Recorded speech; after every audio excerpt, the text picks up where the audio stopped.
বিয়া হয়েছে কোথায় না হয়েছে তাও এখানে ঘর সংসার করছেন? ঘর সংসার করছে। এটা কতদিন থেকে জানেন? আজ থেকে কত বছর হবে যে উনি এই বাড়ির বউ হয়ে আসছেন? হয়েছে তো 2 বছর 3 বছর। হুগলি গ্রামের আবুল বাশারের পুত্রবধূ অর্থাৎ মাসুমের প্রবাসী মাসুমের স্ত্রী নসরুমের বিষয়টা কি জানেন? ধন্যবাদ। আসসালামু আলাইকুম রহমতুল্লাহ। আসলে মাসুম আমাদের প্রতিবেশী, আমার এলাকারই মানুষ। সে সৌদি আরব থাকতো। গত আনুমানিক 4 বছর পূর্বে তার সাথে নাসিমের বিয়ে শাদী হয় এবং নাসিম এখানে গত 3-4 বছর এখানে সংসার করছে, জীবনযাপন করছে। হঠাৎ করে তার স্বামী গত কিছুদিন পূর্বে গাড়ি অ্যাক্সিডেন্টে মারা যায়। এরপরে তার লাশ এখানে আসে, মাটি দেওয়া হয় ইসলামী শরিয়া মোতাবেক। কিন্তু নাসিম বিদেশ থাকা অবস্থায় বেশ কিছু টাকা পয়সা লেনদেন ছিল শুনছি। সেই লেনদেনকে কেন্দ্র করি তার যেহেতু সন্তান নাই, তার স্বামীও মরে গেছে, সেখানে থাকার মতো পরিবেশ নেই বিদায় তার আত্মীয় স্বজনরা মিলে আলোচনা করে তাকে এখান থেকে নিয়ে যাওয়ার ব্যাপারে কথা হয়েছে। তো তার জানাপানা ঋণ গুলো বিভিন্ন সমিতি থেকে যে নেওয়া, মাসুম বিদেশে থাকা অবস্থায় নিচ্ছে, এই টাকাগুলো তার গার্ডিয়ান, ছেলের গার্ডিয়ানটা দিয়ে দেওয়ার কথা। কিন্তু ওরা এটাকে সাময়িকভাবে, আমরা বসছি এখানে স্থানীয়ভাবে, বসার পরে সিদ্ধান্ত করে ওনারা কিন্তু এটা মানে নাই, না মানে ওরা থানা অভিযোগ করে, থানায় একই সিদ্ধান্ত হয়। সেখান থেকে তারা বাইলট করে পরে লিগ্যাল এড কোর্ট চাঁদপুরে একটা অভিযোগ করে, লিগ্যাল এড করে জজ সাহেব একই রায় দেয় যে তাদের জানাফানাটা যেটা আছে মেয়ের নামে মাসুমের, সেই জানাফানাটা তার মাসুম বাবারা দিয়ে দিবে। কিন্তু তারা সেটা না দিয়ে বিভিন্নভাবে হয়রানি পেরেশানি হয়। ওই মেয়েটাও এখান থেকে পরবর্তী এক পর্যায়ে নিরুপায় হয়ে চলে যেতে হয়। এখন বর্তমানে যতটুকু শুনেছি চাঁদপুর কোর্টে মামলা চলমান আছে। তবে আমি চাই, আমি এই এলাকার প্রতিনিধি হিসাবে, মেয়েটা যেহেতু নিঃসন্তান, এখানে তার থাকার পরিবেশ নাই, সে যেন তার ন্যায্য ঋণ তিনি পরিশোধ করে সামাজিকভাবে এখান থেকে বিদায় হইতে পারে, এটাই আমার কথা। আশা করি আপনাদের মাধ্যমে এই কথাটা আমাদের এলাকাবাসী, দেশবাসী এবং প্রশাসন সহ সকলেই বিষয়টাকে আন্তরিকভাবে সহযোগিতা করবে। আমার নাম নাসরো। নাসরুল স্বামীর নাম? স্বামীর নাম সাইফুল ইসলাম মাসুম। আচ্ছা, আপনি এখন যে বাড়িতে আছেন এটা কার বাড়ি? এটা আমার শ্বশুর বাড়ি। কি হয়েছিল আপনি কান্নাকাটি করতেছেন ভাই, কারণটা কি বলবেন তো? আমার হাজবেন্ড আমাদের 2023 সালে বিয়ে করে এই বাড়িতে আসছে মার্চ এপ্রিল মাসে। আনার পর আমার হাজবেন্ড বাড়ি থেকে চলে গেছে। যাওয়ার পরে আমার হাজবেন্ড সৌদি আরবে দোকান দিছিল। দোকান দেওয়ার পরে আমার কাছ থেকে আমার শ্বশুর বাড়ির সুদে আমি আমার ফ্যামিলিতে অনেক টাকা ধার দেনা করে আনি দিছিলাম। দোকানদার দিচ্ছে এই জন্য। পরে দোকানে মাইর খেয়েছে, মাইর খেয়ে আবার এখানে বাংলাদেশে আসছে। বাংলাদেশে আসার পরে আবার এখানে 4.5 মাস ছিল।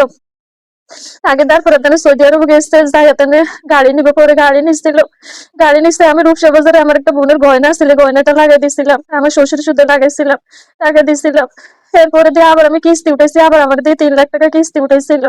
কিস্তি উঠে পরে এই টাকা পাঠাইছিল সৌদি আরবে গাড়ি লিখতে, পরে গাড়ি অ্যাক্সিডেন্ট আমার হাজবেন্ড মারা গেছিল। মারা যাওয়ার আগে আমি চাঁদপুরে একটা জায়গা নিচ্ছিলাম। আমার হাজবেন্ড সুদে 6 লাখ টাকা কিস্তি আর প্রথম উঠেছিলাম। পরে ওই কিস্তিতে 4টা কিস্তি বাকি ছিল, ওই অবস্থা আবার 3টা কিস্তি নিচ্ছি। পরে আমার হাজবেন্ড তো মারা গেছে। মারা যাওয়ার পরে আমার শ্বশুর বাড়ির লোক আমার অনেক অত্যাচার শুরু করে। আমাকে এই বাড়িতে সবাই দাঁড় দেওয়ার জন্য চাপ দেয়। আমাকে ওনারা প্ল্যান করে দারোগারে দিয়ে, মাসুদ দারোগারে আমাদের বাড়ি থেকে বের করে দেয়। এক কাপড়ে বাইর করে দেয়, দারোগা শুদ্ধ এলাকাবাসী সবাই জানে। আমার একটা কাগজ চোপড়ে নিতে দেয় নাই। আমাকে বাড়ি থেকে তারা জোর করে বের করে দিয়েছে।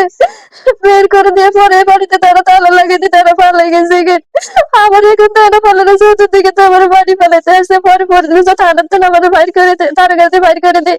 পরে আমার চাকরি আমার নামে একটা দরখাস্ত করছে লিগালিটি অফিসে। আমি ওখানে একটা রায় পাইছিলাম।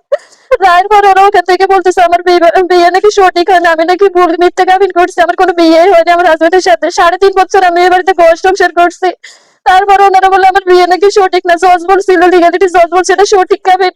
তারপরে ওনারা এই কাবিন নিয়ে তারা মামাইয়া কাজী অফিসে যায়, মিথ্যে তদন্ত দিয়ে কাজীকে অনেক চাপ সৃষ্টি করে, জোর করে দল বল নিয়ে আমার ফুফা শ্বশুর কামরুল, আমার বর্তমান ফুফা শ্বশুর বর্তমান হাজবেন্ড, উনি আর আমার শ্বশুর গিয়ে বল আমার হাজবেন্ড নাকি বাড়িতে আত্মহত্যা করছে, আমি নাকি আমার হাজবেন্ডকে মেরে ফেলছি। ওনাদের একমাত্র ছেলেকে এসব বলে কাজীকে ব্ল্যাকমেল করে আমার নামে একটা মিথ্যে বানোয়াট একটা কাগজ বানিয়ে এনে কাবিন নকল বলে। পরে ওই কাবিন সবাই দেখে আমি নাকি এর বাড়িতে ভুয়া বিয়ে করছি, প্রতারণা করছি, বিশ্বাসঘাতকতা করছি। এলাকার সবাই জানে আমার হাজবেন্ড সৌদি আরবে গাড়ি অ্যাক্সিডেন্ট, কিন্তু তারা বলতেছে আমি নাকি আমার হাজবেন্ডকে মেরে ফেলছি। আমার শ্বশুর এইসব কথা বলে আমাকে জায়গা জায়গায় অপমান অপদস্থ করতেছে, অনেক বেজ্জতি আমার করতেছে। আমার সুস্থ দেয় না, আমার কোনো কিছু দেয় না। আর এখন বাড়ি থেকে তারা ভালো গেছে। আমি আর মাকে নয়, তারপরে বাড়িতে ছুটি ছুটি আই, কিন্তু তখন আমি কারো কারো আর পাই না খুঁজে। আমি সম্পূর্ণ দেশে, আর আমি কোনো দেশ পাই না। একদিকে স্বামী আর আরেকদিকে এসে সুস্থ মানুষের এই সমস্ত টাকা পয়সার সঙ্গে আমি 2 রাতে আমাকে জায়গা জায়গা দিয়ে তারা হ্যারাসমেন্ট করতেছে। কতক্ষণ থানা, কতক্ষণ আমার কোর্টে। এরপরে আমার বিভিন্ন ভাবে হুমকি টুমকি দিচ্ছে, আমাকে অনেক অপমানজনক কথাবার্তা বলতেছে। আমি তাদেরকে কত এতটুকু ছোট করি নাই। এই এলাকা আমি বড় হয়ে 3.5 বছর ঘর সংসার করছি, কেউ বলতে পারবে না আমি কোনোদিন তাদের সাথে কোনো অন্যায় লিগেল কোনো কাজ করছি। তারা আমাকে বিভিন্ন ভাবে আমাকে অপমান অপদস্থ আমার স্বামী বেঁচে থাকতেও করছে। এরপরে আমি তাদেরকে কোনোদিন কিনে কারি বলছি, মা আমাকে 4 মাস 10 দিন একটু থাকতে দেন, আমার ঋণগুলো দিয়ে দেন, আমি আপনাদের কাছে কিছু চাই না। আপনাদের একমাত্র ছেলে মারা গেছে, ঋণগ্রস্ত হয়ে আপনারা ঋণ থেকে আমাকে মুক্ত না, আমার ছেলেকে মুক্ত করে দেন। তারাও আমার কোনো কথা শুনলো না, আমাকে প্রশাসনিক চাপ দিয়ে বিভিন্ন ভাবে আমাকে নাজেহাল করে দিয়ে সারা বিদায় করে দিয়েছে বাড়ি থেকে। মোহাম্মদ জসিমউদ্দিন। আপনার নাম কি? মোহাম্মদ জসিমউদ্দিন। আচ্ছা, এই যে মহিলা আছে, এই কে মূলত আর কি হয়েছিল একটু বলুন। এই মাসুমের বউ, মাসুম মারা যাওয়ার পরে এই বাড়িতে ছিল, পরে একটা বোর্ডে করছিল, বোর্ডে এলাকার কেউ ঢুকতে দেয়নি, মেম্বার আর এদের এলাকার লোকজন ছিল, এরা সব বৈঠক হয়েছে। সামনে একটা বৈঠক ছিল, বৈঠকের আগে এই মাসুমের চাচা সহ এদের পুলিশ আনি গর্ত বাইর করে দিয়েছে, একটু জানি আমরা।